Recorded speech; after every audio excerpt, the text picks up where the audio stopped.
suis depuis 1 an et demi entraîneur au Pôle Espoir Bretagne Endurance, donc créé par la Ligue de Bretagne, le Comité Bretagne de cyclisme. Mon travail, c'est de m'occuper de 12 athlètes qui ont été sélectionnés sur dossier et scolaire et sportif pour justement être la dernière rampe d'accès sur le très haut niveau. La dernière étape après, c'est le Pôle France et l'équipe de France.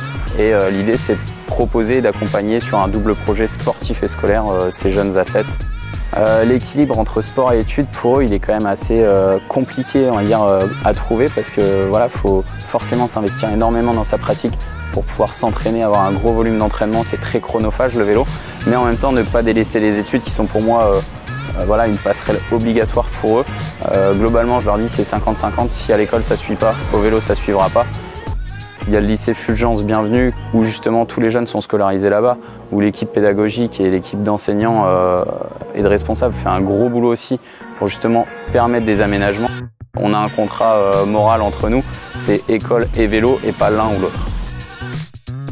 Les ambitions pour les 12 athlètes, c'est d'avoir le bac déjà en fin d'année pour tous ceux qui vont le passer. C'est une réussite sportive dans tous leurs objectifs qui se sont fixés. Certains seront notamment appelés pour les championnats d'Europe ou championnats du monde sous le maillot de l'équipe de France. Donc forcément, ça sera représenté au mieux les couleurs et du pôle et de la Bretagne et de leur club. Et ensuite, à long terme, certains auront l'opportunité ou la chance de signer des contrats dans des équipes semi-pro ou professionnelles. On a des échanges avec le monde professionnel parce que ces athlètes sont regardés par les équipes. Certains sont même contactés par les équipes.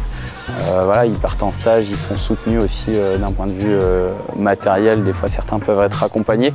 Et c'est un gros plus. Et au contraire, c'est important d'avoir cette relation entre le monde amateur et le monde professionnel pour offrir des passerelles. Et on l'espère à la fin de l'année, voilà, que certains seront peut-être appelés. Au niveau du cyclisme féminin, on n'a pas des ratios complètement égaux. On doit être à 80-20, mais globalement, on a des féminines forcément qui viennent s'entraîner. C'est important parce que ça permet aussi d'être moteur là-dessus, ça offre un nouveau cadre. Il y a ce côté sécuritaire aussi que le bâtiment apporte, on est en milieu fermé.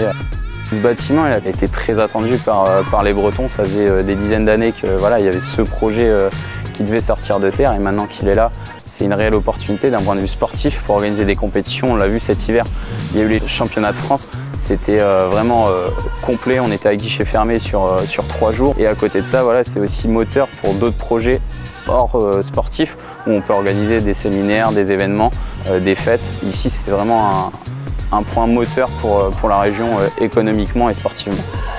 En Bretagne, on a la chance, c'est qu'on ait une place forte du vélo. On le voit déjà chez les jeunes catégories, comme chez les plus âgés, avec un très grand nombre de licenciés. On le voit aussi sur les routes, voilà, on prend sa voiture le dimanche, on croise énormément de vélos, que ce soit des compétiteurs ou des gens pour le loisir.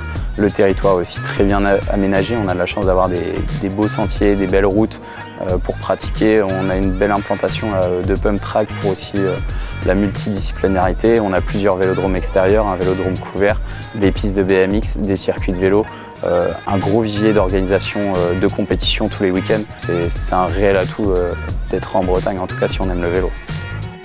On a la chance d'avoir justement le tour féminin qui maintenant crée une vraie dynamique aussi chez les filles. On le voit, il y a un léger afflux à chaque fois après l'événement.